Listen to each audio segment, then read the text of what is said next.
Welcome to The Fourth Bottom Line, the podcast where we meet people from business, charities and politics who are a force for good.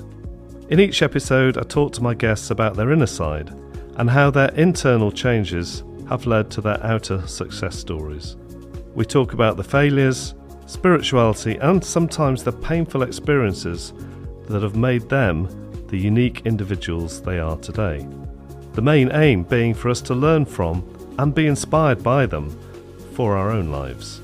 So, if you desire change in yourself and the world around you, do keep listening. And please remember to hit subscribe on your podcast platform of choice to make sure you never miss an episode. Hello, my name is Paul Hargreaves. I'm the founder and Chief Empowerment Officer of Cotswold Fair and Flourish, two businesses that put people and planet before profit. In 2015, we became one of the first B Corps in the UK, and I've written two books, Forces for Good and The Fourth Bottom Line. I'm passionate about changing the world for better and realised many years ago that to do this, we must also change ourselves. The outer impact of people, planet and profit has to be mirrored by an inner change, and that's what I call my fourth bottom line. I want to give you the heads up that the audio quality of this episode isn't up to our normal standards. Despite the slight hiccup, I hope you still enjoy the conversation as much as I enjoyed recording it. Thanks for listening. I had a day in Kibera and I was going to be visiting some schools and I'm just going to be visiting. Yeah, that's a big slum. It's the biggest slum area. When you land there. Yeah, it's the biggest slum area in Africa. And this teacher said, "Will you talk to the students?" And I'm like, they don't need a motivational speaker. They need shoes on their feet and stuff. And he went, no. He said, "We will get a supply of shoes. We will get shirts. We'll have Wigan Athletics second away, a shirt from the 1980s. We'll get all of those things. Those material things will come." He said, "What children and my students need is a mindset change and a belief that you might have been born in a slum, but you don't have to die in one." And I found that incredibly humbling, that he still felt there was something I could offer. My guest today is international speaker Paul McGee. Paul, welcome to The Fourth Bottom Line. International speaker in North Wales, Isle of Man, Isle of Wight. I've done it all. It's good to be with you, Paul. Paul is an expert in human behaviour and performance and is actually a visiting professor at the University of Chester.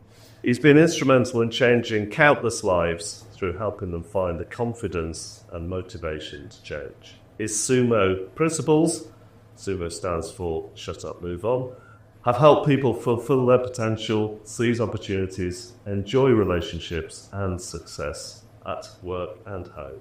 Paul has presented to over 1 million people, spoken in 40 countries and has published 13 books which have been translated into 20 languages. His success is due to being a deep thinker, yet putting things in a way that everyone can understand. He spent 10 years working with the players and staff at Manchester City FC and combines his love of comedy and football by supporting Wigan Athletic and Bradford City. I was also told that Paul loves cats, but was recently diagnosed as being DIY intolerant. Yeah, I'm DIY intolerant. Had the test, I've come back and it's unanimous. So that introduction, I'm sure you've heard something like that many times. It's quite a big build-up, isn't it? So how do you feel when you're just about to go and speak on stage and you get bigged up? What does it make you feel like? It's always a bit of a surprise, if I'm honest, because it's a snippet of my story, isn't it? And I'm giving you some highlights. And I speak at events where, there could be celebrities. I'm not a celebrity, but an organisation has identified me, maybe read my book, identified that I could be really helpful for their staff. And they want their staff to know, we've invested in you. So it's not just some guy off the street we've just found. This is this guy's credibility. But at the end of the day, I'm Paul McGee, that 5'7" bloke born in South Manchester. I talk about, I've got my flaws, I've got my failings. And maybe there's some, like there is with every one of us, some little fantastic elements within us. And I'm just learning to keep managing my flaws and my failings focus on what I'm hopefully pretty fantastic at, and to benefit other people. I do a bit of speaking. I know quite a few people in the speaker community, and I think probably you are quite revered among speakers, just because I think you probably get booked more than most of them. But I think you probably are a bit of that celebrity. So I'm interested, though, because this really did come through strongly when I was doing a bit of research. How have you stayed grounded? Because I have been on the same stage as some speakers who really aren't that. They got an ego the size of a planet. What have you done in your life to help you stay grounded? I suppose in some ways it's almost like an intentional thing. I do feel have children, that keeps you grounded. I always remember one of the first times I've done an event many years ago, and my son was, possibly less than 1 year old. And I think I got a standing ovation at this session. It was back in the 90s. And I came home and I'm sort of full of myself. And it's amazing, Alan. And she actually opened the door for me. She wouldn't normally greet me at the door, but she had my son. And she went, "It's been a nightmare. You have him." I'm like, "I want to tell you about my day and what the audience thought of me." And the first thing she said to me was, "His nappy needs changing." Now, in those days, I wore a tie as well. So I'm leaning over and basically he pees over me tie. And that was in about 1993, 94. And I've been grounded ever since, really. You got to put your tie over your shirt. I know. Rookie error. But I think the family do keep me grounded from a kind of, I don't know, I haven't heard someone describe me as someone who necessarily was a deep thinker but tries to make things accessible. But I am a deep thinker, and I also am aware, there's this phrase, don't let success go to your head or failure go to your heart. And I work on that, and I think I'm just very mindful of my limitations as well. And that's kind of done it really for me. Well, on that basis, well, maybe I'm even more grounded than you, because I've got 4 kids, so don't worry about it. So, yeah. So that's the message of the podcast. If you're a little bit arrogant, have kids or adopt some. I've definitely been there. I've got 2 children who's handing over dirty napping moments. Let's talk about your childhood a bit. So, full disclosure here, I knew Paul quite well when we were 17. Well, I was about 17, 18. Yeah. You're a bit older than me, but didn't know you before that. So, again, the other thing that comes across, I reread one of your books, and Talk and Speak, there's really, really strong values. Where did they come from? Did they come from your childhood, your parents? How did you, or has it been more of an evolution over time? I think in many ways, my childhood was very difficult. By the age of 9, I'd had 4 different father figures, 4 different primary schools. So it was a bit chaotic. The consistent though, or the constant in that childhood was my mum. She was a person who did build in those values. And one of the values, because she was a secretary, and she always taught me, even from a very sort of young age, always be polite, please and thank you. And when I was going for job interviews, she said, if you're offered a cup of coffee, in those days would always be a female secretary, would come along with the coffee or the tea for you. Never forget to say please and thank you and acknowledge them. So I grew up very much with, you respect everybody, whatever their role in life is. We're all of equal importance. And the other thing that she kind of instilled in me, not so much a value, but she wasn't an educated woman herself. She used to use this phrase, the world is your oyster. I don't even like oysters, but I got that sense in which she was driven but didn't have the opportunities I had. And I think she instilled in me, if you want to make something out of life, don't wait for it to come to you. You've got to go out and grasp it. So she definitely had a big impact on me. And your brother, do you get brothers? Yeah, one brother. Yeah, that's right. And has he inherited those values too? To an extent, he's based in Australia. But I also acknowledge that although he can be brought up by a certain person, as you will know, having 4 children, me with 2, you might be brought up in the same environment, but there is nature as well as nurture. And my brother and I are very different in many ways. So did you have any thoughts of what you wanted to do when you were older, when you were, say, a teenager? I did actually. I was average at best at sport, but I was a bit of a talker, and I liked drama. And so I actually wanted, when I was a kid, either to do one of two things, either to go to drama school or to become a journalist.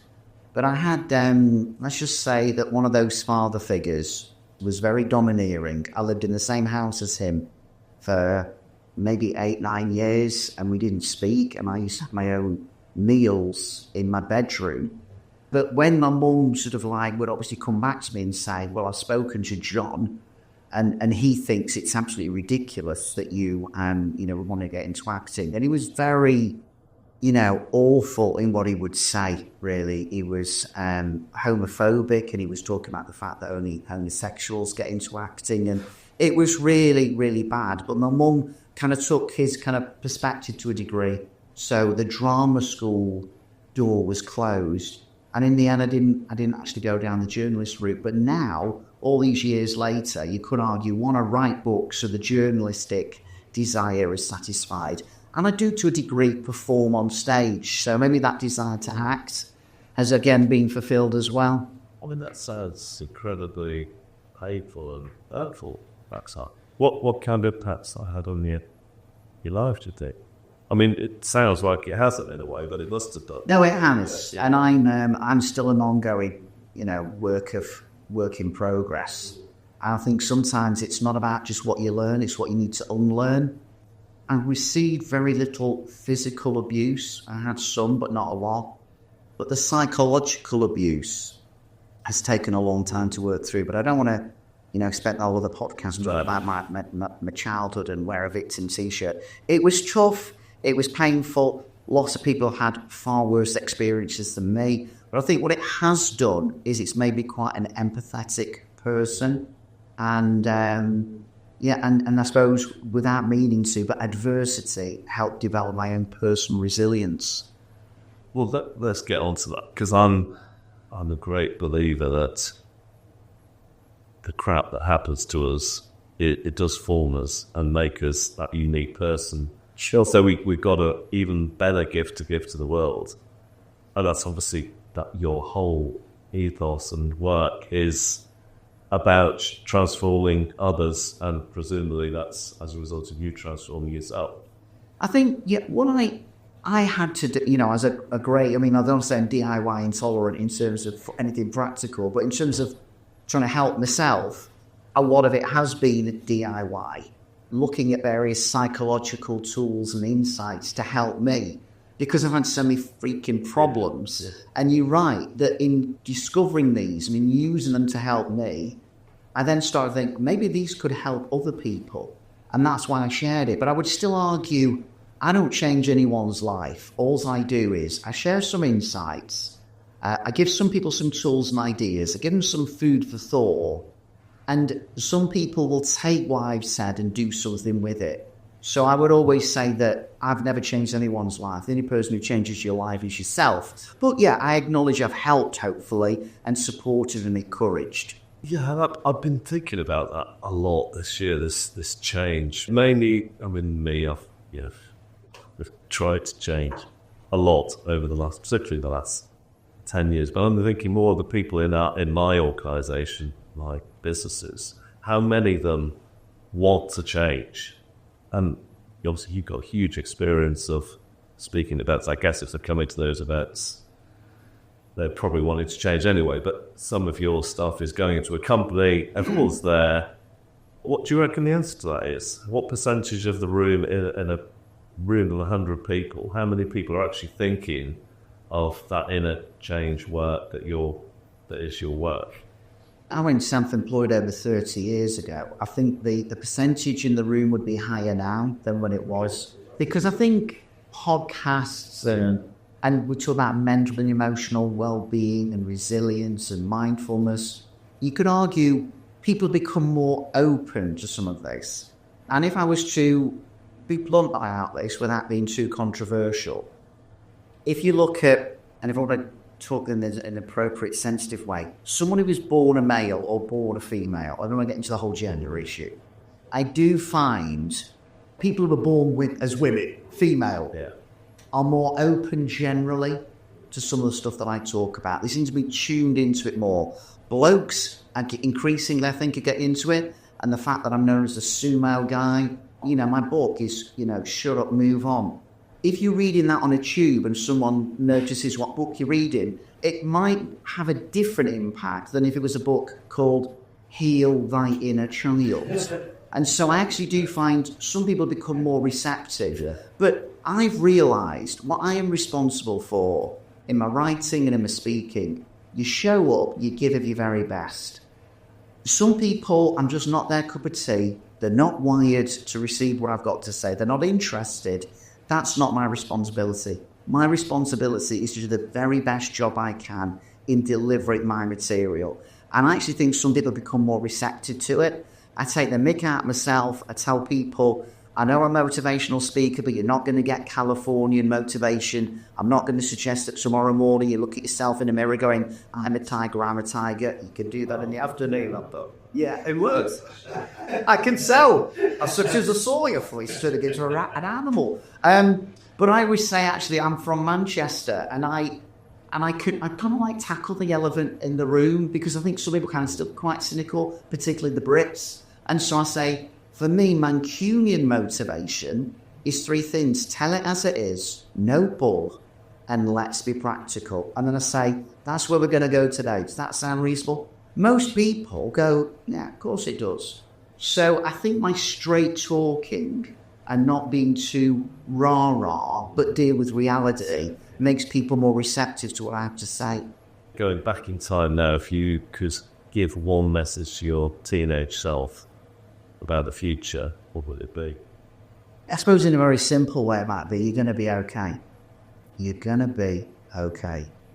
I'd also say, find someone in life who's going to share the rest of your life who's good at DIY. Because you are just not skilled to do that. And he's also got a good sense of direction.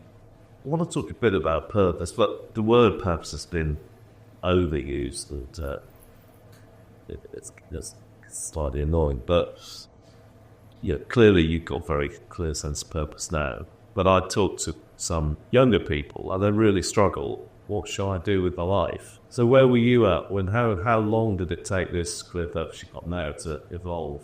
I share your sort of view about purpose. I think it can encourage us just to become a bit too self-obsessive and look within too much. So, there is a part of me that kind of like goes, well, what do you enjoy doing? What angers you? What are you curious about? And go with it. You don't have to think about this word purpose. And ultimately, when people talk about purpose, I'm a father of 2 kids. So part of my purpose in life is to try and be a good dad. I'm the husband of 1 woman. Just the one? Yeah, just the one, yeah. I decided to, rein it in a bit. And it's up to me to try to be a good husband. And I've got a number of friends. Unfortunately, I have a number of friends. I want to be a good friend, a good mate. And I've got a cat, and I want to make sure the cat gets fed. I think we can get a little bit too pretentious and up ourselves. Do you want to have a sense of purpose? Getting out of bed every day is a privilege, and it's not one that everyone gets every morning.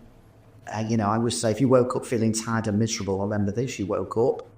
And so for me, I've got whatever gift you've got, whether that's being a good parent, a good son, daughter, good car mechanic, good at IT, good DIY, just get on with it and use it to benefit other people, and don't worry too much about the packaging and the wording around it. Yeah, I think if you're moving, you can actually go the direction Lima together. The trouble where people get stuck is we're sitting there waiting for something to happen. Absolutely. I'm a great believer, sometimes not so much about goals, but what's your compass? What direction do you want to go in? And for me, my values are, I want to show up, and if I can add some value and make a bit of a difference to some people's lives, that brings me a lot of fulfillment. I know what I'm good at. I'm very aware of what I'm not good at. So just play to your strengths. But I think it's strengths. The fulfillment for me comes from knowing you've made a bit of a difference to someone else. So let's just tap back on, because you started out working for Unilever. You got really ill a couple of years, and I guess you probably think now if that hadn't happened, you would be doing what you're doing now. So just talk us through that. What happened internally to you during that really difficult period? So I'd started this role with Unilever, big multinational. In the year they took me on, they took on 4 recruits nationally to specialise in HR. They took on all the graduates, but 4, only 4 in the UK to specialise in HR. And within 12 months, I'd been diagnosed with ME, myalgic encephalomyelitis, or chronic fatigue.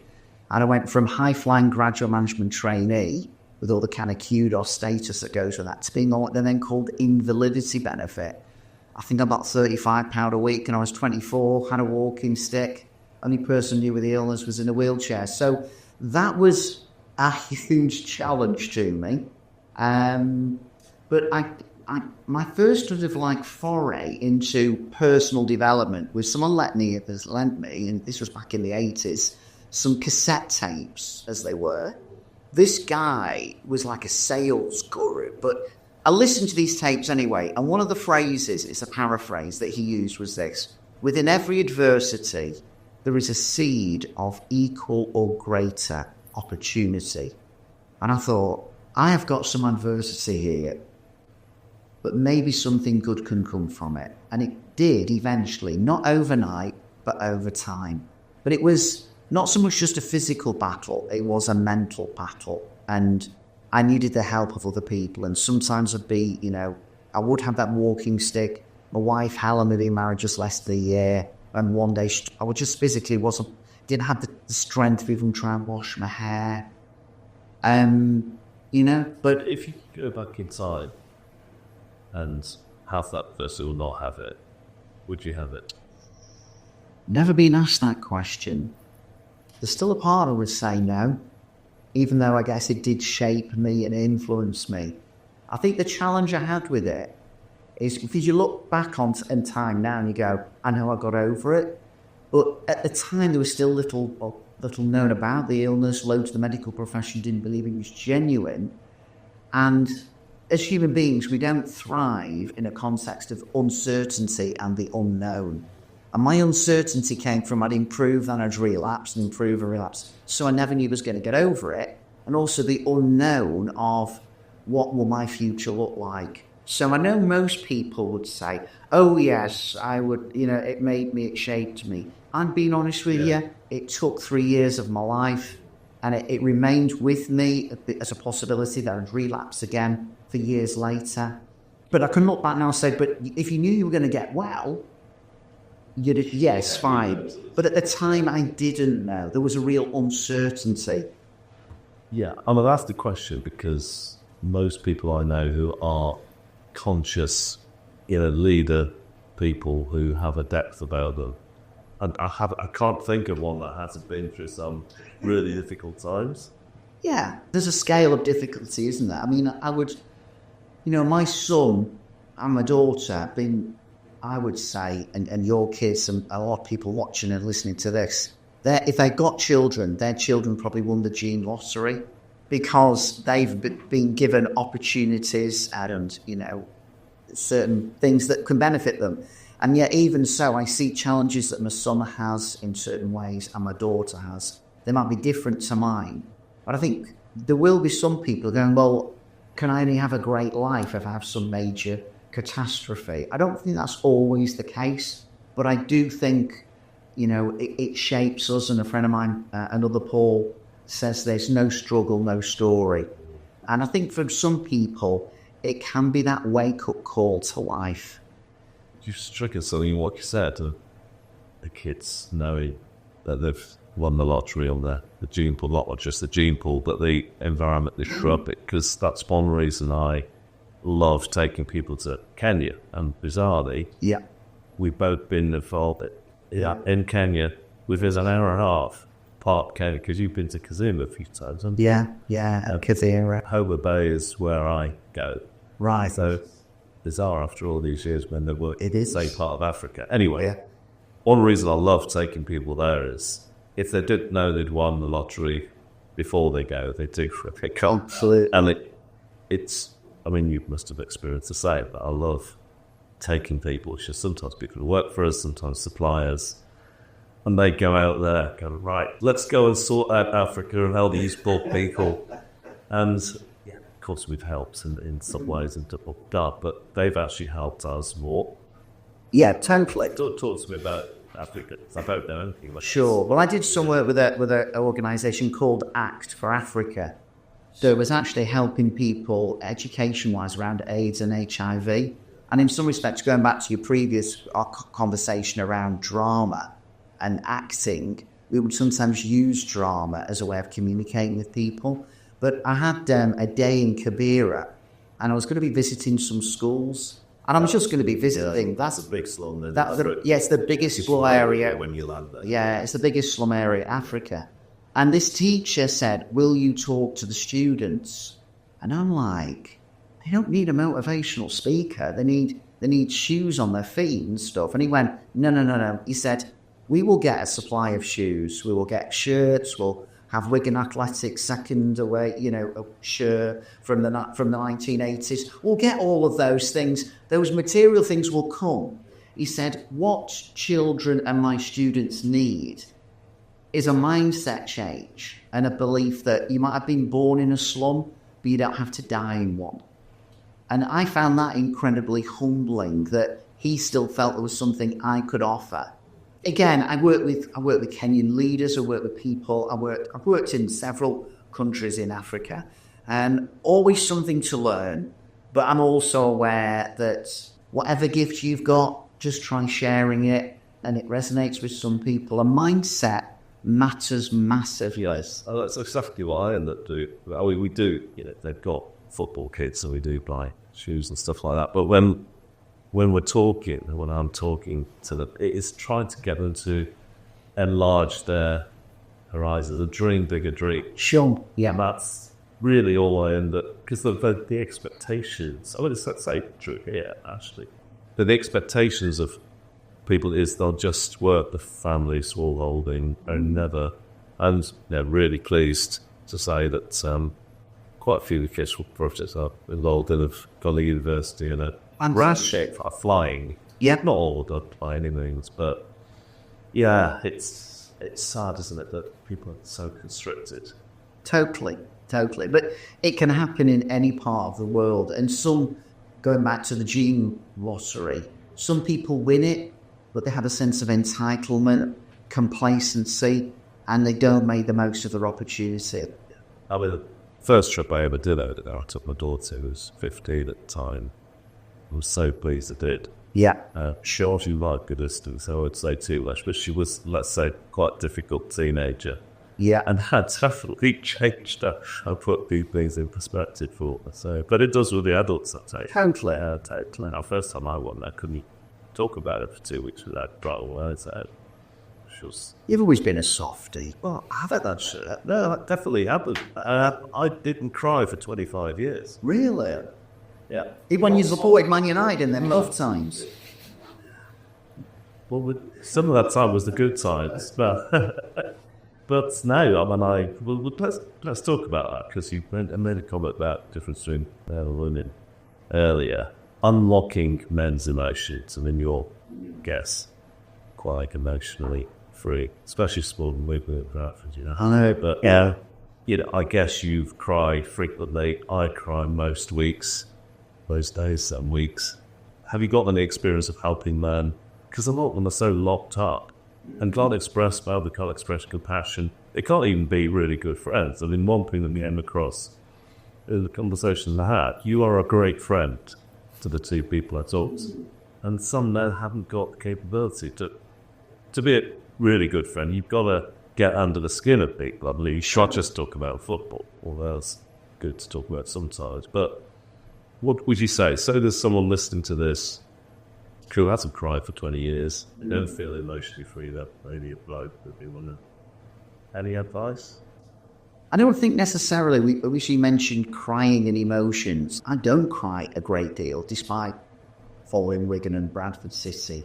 I guess it's an interesting one.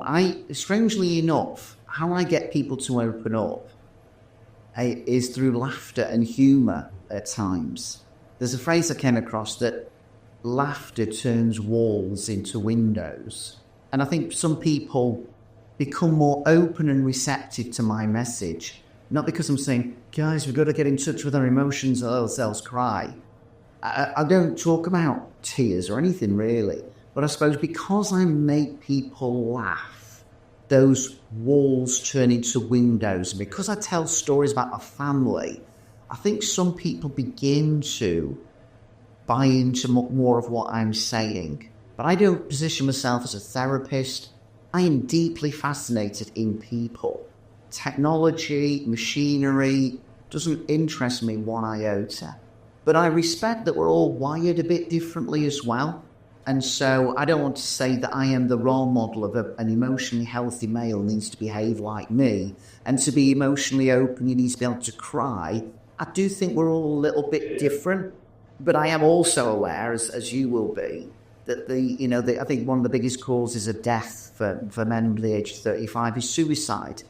I do think, again, I think there's something called Andy's Club, where more and more men are being encouraged to get together. But there does seem to be still a propensity amongst men that when they talk, they want to talk about facts rather than feelings. And I suppose I try and unlock, without doing it consciously, where people might be at emotionally, but more through laughter, and maybe learning to laugh a little bit yourself. And perhaps, by the way, I'm open, encourage other people to. It's a short question, but it's a very complex, large answer. There's a Reddit's a book called, mentioned it before on the podcast, The 5 Regrets of Dying, something. So have you read that book? I've read a summary of it. So I think one of the regrets is not showing your emotions. Yeah. But there's cultural things to this, isn't it? I mean, how many people of our generation, I mean, I'm 60, had maybe fathers who would say, I love you. Do you know what I mean? Whereas it seems more and more the case that we're a bit more comfortable. It's more out in the open. My son is wired very differently to me. But he spoke to me this morning, rang me when he was in the car. And the last words he'll use is, love you, Dad. You know, and that's despite the fact that I made him into a Wigan Athletic. He still loves me. It was due to my dad to stop right, because I think I was about 9, I broke a window at the house, and I was standing at gay folks crying when he got back from work, and he basically wasn't angry about the broken window. He was angry I was standing in the street crying. Sure. In fairness to your father and other people's fathers and mothers and carers, there was a cultural thing, though. Oh, yeah. We are more, we're fortunate to be living in a more enlightened and aware time now. Yes, although what the neighbours thought was far too important for them. Yes. Sure. I think is a big deal, isn't it, for some people? Absolutely. Sometimes we need to move on from. So 20 years, I think it's 20 years since the book SUMO was first published. 20 years this year, and in fact, breaking news, and it is breaking news, at a very last-minute decision has been made by the publisher. They want to release a 20th anniversary edition, so I'm currently working on that. It'll be out later on this year. So it's still selling, and I'm genuinely really thrilled. It got rejected by 13 publishers. Yeah. So to see it still selling, because lots of books can come out and do very well for a year, and you can have celebrities who release personal development books. They've got high-profile podcasts, one thing or another.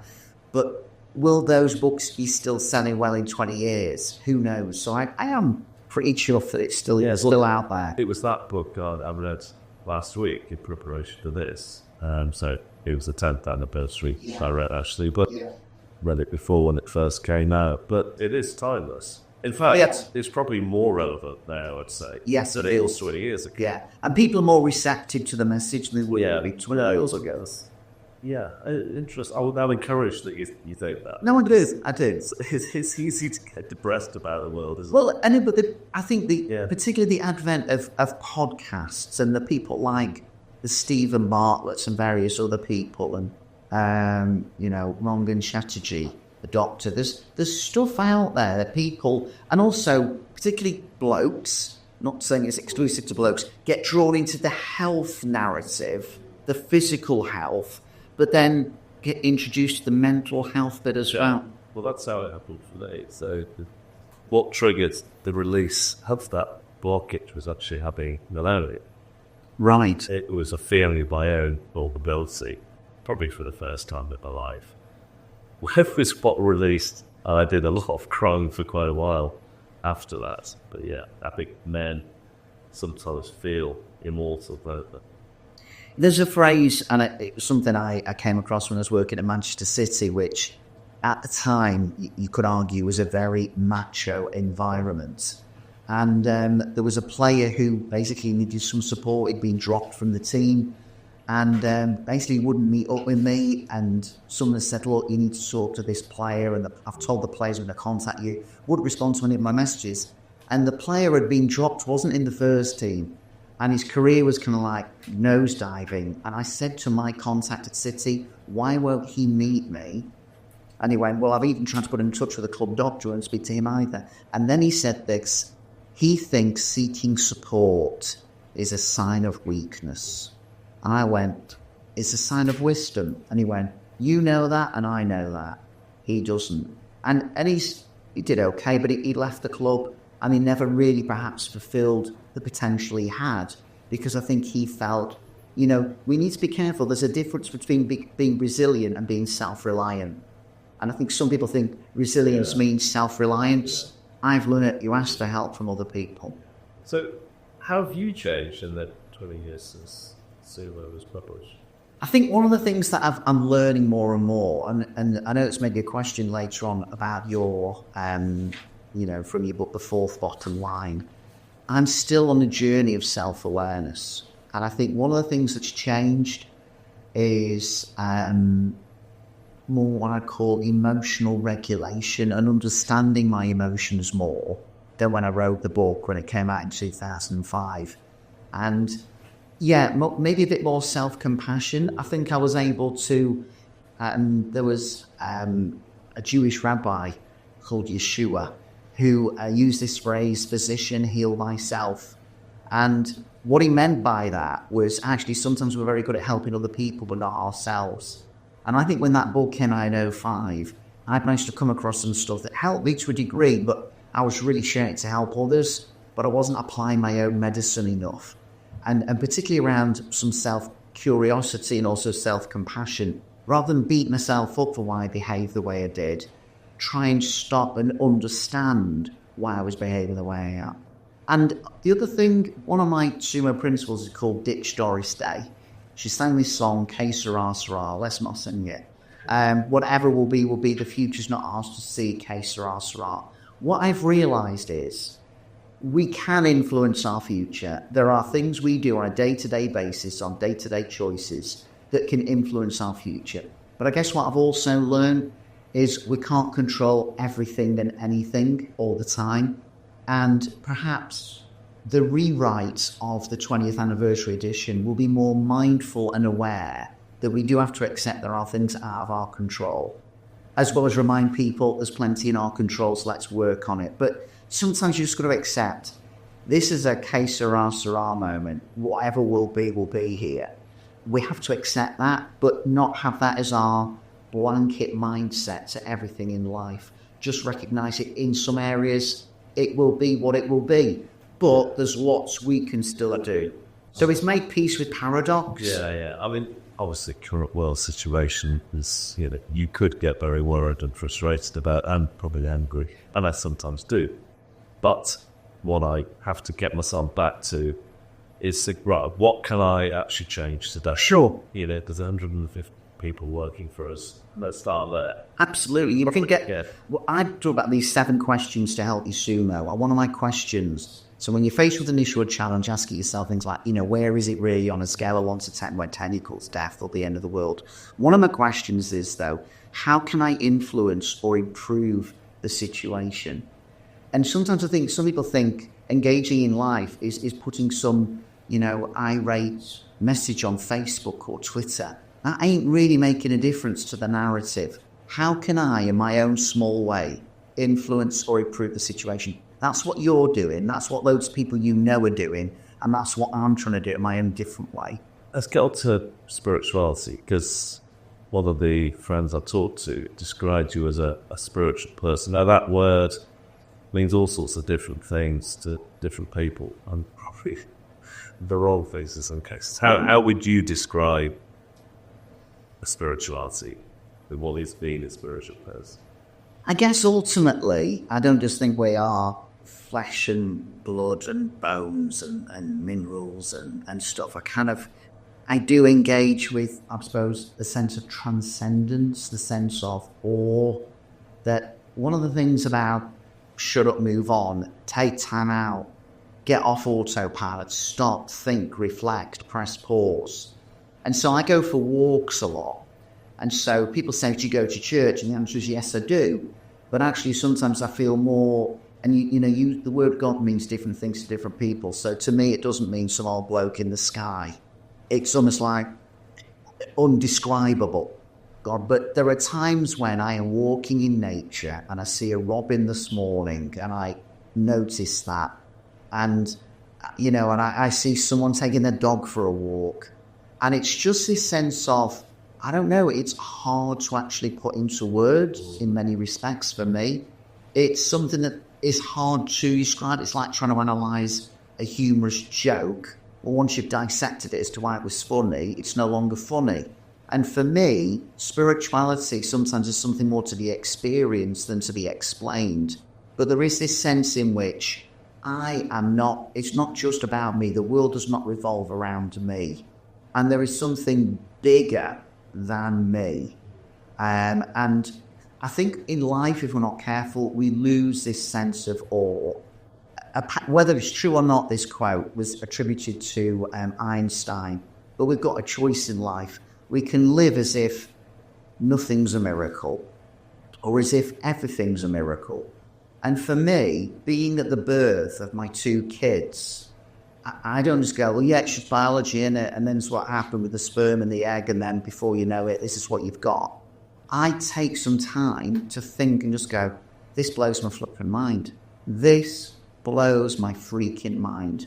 Now, I do have a faith, and as someone said to me not too long ago, they went, I wish I had faith, but at the end of the day, I find it difficult to believe in something that I know isn't true.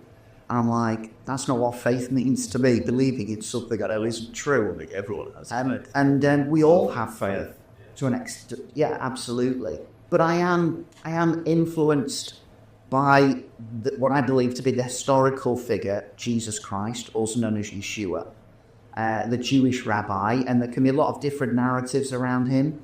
But I always think about three stories in particular. And again, some people now go, we'll get to the religious bit. Let's go on to another podcast now. This isn't about being religious. 97% or more of sort of like historians would say, yes, Jesus existed. Right? There's always going to be the outliers, just like there are climate change deniers.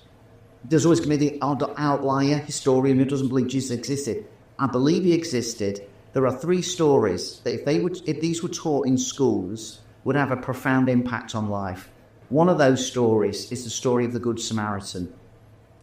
Who is my neighbour? And Jesus sets up this whole narrative around actually the person who is your enemy could be your neighbour. Now, if we're looking at that, the parable of the good Democrat, if you're Republican, or vice versa, the parable of the good Palestinian or the good Jewish religious leader, our neighbour isn't simply our friend. It's someone who Jesus expressed then, someone who we almost demonised, and that his audience would have hated even the mention of the word Samaritan, and yet Jesus did something incredibly profound then. Another story is when a woman is caught in adultery and they want to stone her, and they go, Jesus, what do you reckon we should do here? And he says, you who are without sin, cast the first stone. Now, again, don't worry about the narratives here and the religion. Let's just think about that as a story. It encourages me at times not to be too quick to condemn others, but to also hold up a mirror to myself. Because very often what I don't like in other people is often something I don't like in me. So the parable of the Good Samaritan, the story of the woman caught in adultery, and then, people, whether they've got faith or not, will be aware within the Christian tradition talk about communion and the Last Supper. But what we often don't talk about is what else happened at the Last Supper. Jesus washed the feet of his disciples. And I think many people just think about leadership brings power and privilege. And whatever you think of him as a person, whatever you think of religion, just think about that story. Because servant leadership, which doesn't mean just give everyone an easy time. I think you could be a servant leader and be prepared to challenge people still.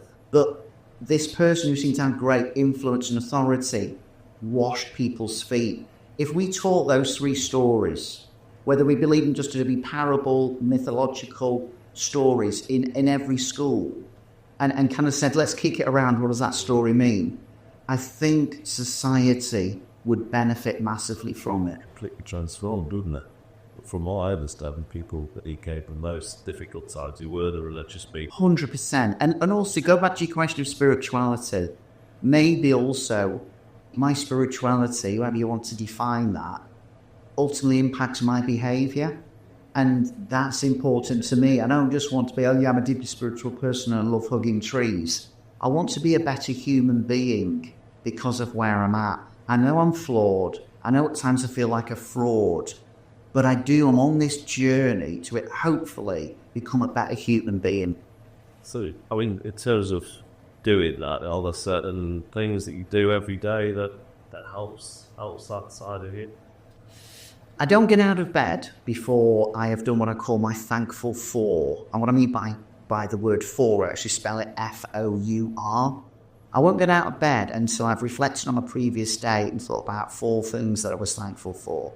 Now, I'm already, and I never have 4, there's always a lot more.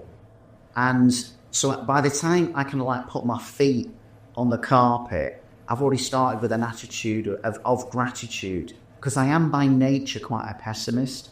And so I start off being thankful. I will combine doing some praying with doing some stretching. And that's something that I do. And then I will read something, a piece of literature. It might not be religious in nature, but it's something to reflect on in life. And that's part of my start to the day. Purely from a psychological point of view, for those that evidence to say that being thankful 100%. Different points during the day completely transforms people's lives. But one of the things I've learned is I want to try and live intentionally rather than just on autopilot. And that's part of what the whole SUMO thing is about. Stop, understand, press pause, and then move on. Yeah. So you talk in the SUMO book, actually, of each decade of your life being like a different day of the week. So, up to Friday is 50. This August, I will hit my Sunday morning. So I'm currently metaphorically just watching Match of the Day on a Saturday night. If I could stay awake for that. And again, it gets people to think about stuff. So I've done that exercise. Each day of the week represents a decade of your life. So Monday is 1 to 10, Tuesday is 11 to 20, etc.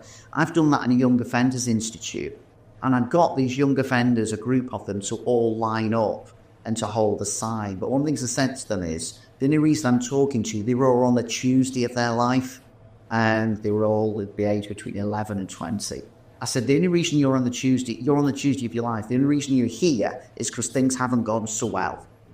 But then I said, let's look down the rest of the line. You've still got the rest of this journey. So what you do on the Tuesday of your life could impact the rest of your journey. And do you know what? I'd give out books to kids, many of them who didn't even read.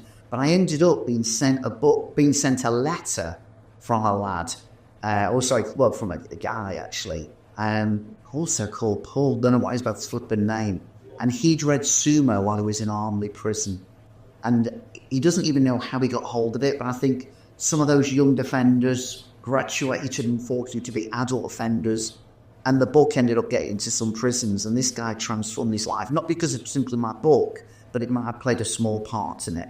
I'm getting people to wake up. The chances of you and I being born are millions to 1 because of the millions of sperm that are released and only one wins the race. So it is a privilege. It is a freaking privilege to be on this planet. But let's not take it for granted. Let's appreciate every single day that we're on this planet.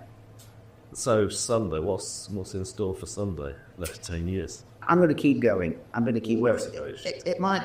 Well, I love what I do, and I'm not good at anything else.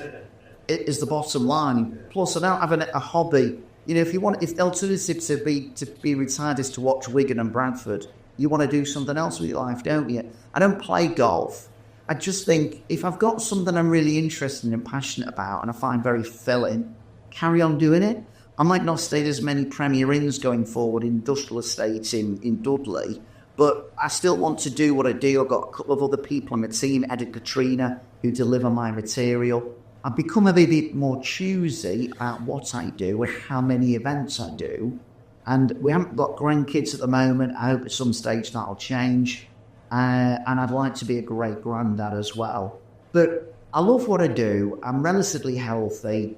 And, you know, people say, what gets you out of bed in the morning? Well, normally it's my bladder. But the other thing that gets out of bed is there a possibility that I might, in some small way, make a bit of a difference to someone today?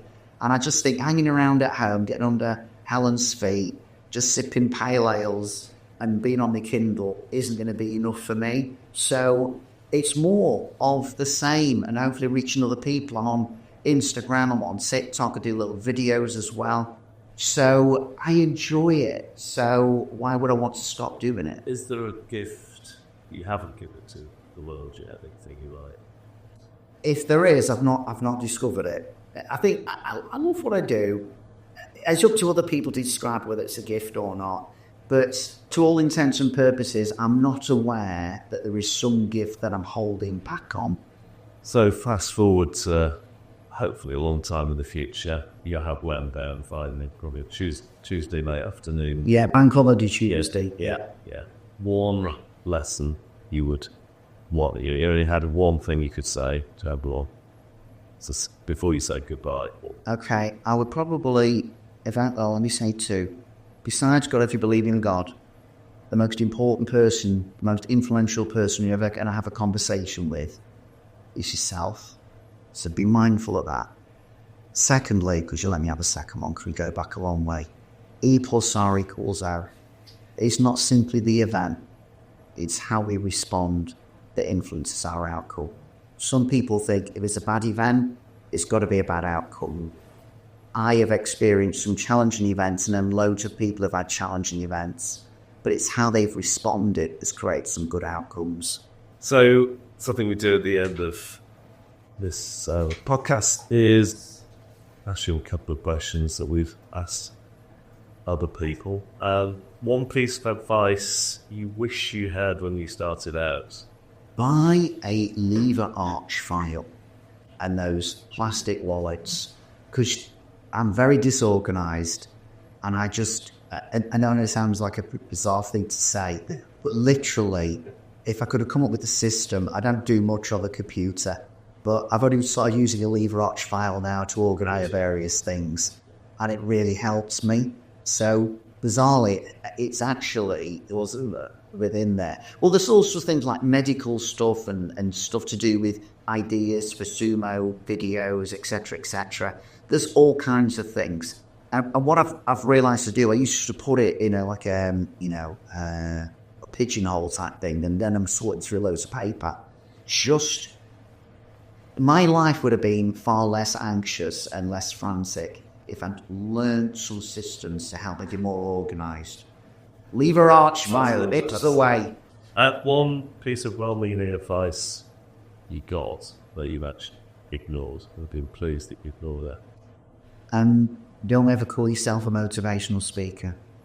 That's what people. This particular person said. Do not call yourself a motivational speaker. The world's full of them. British people hate them. And then one day I was speaking at an event. This woman came up to me. She said, "Oh, my friend heard you the other day," and she said to me, "I've heard this really good motivational speaker," and I realised that is a word people use to describe me. So in the end, I'm quite happy to have that label. Well, it's all right, they call you it. Yeah. There've been loads of those, but the day you call it, you're setting yourself up to fail. The ones that Sure, but we like putting people in pigeonholes, and maybe they'll say to you, "What do you do?" I kind of say, well, broadly speaking, that was a limited label. I'm a motivational speaker. It gives them a little bit of a starting point.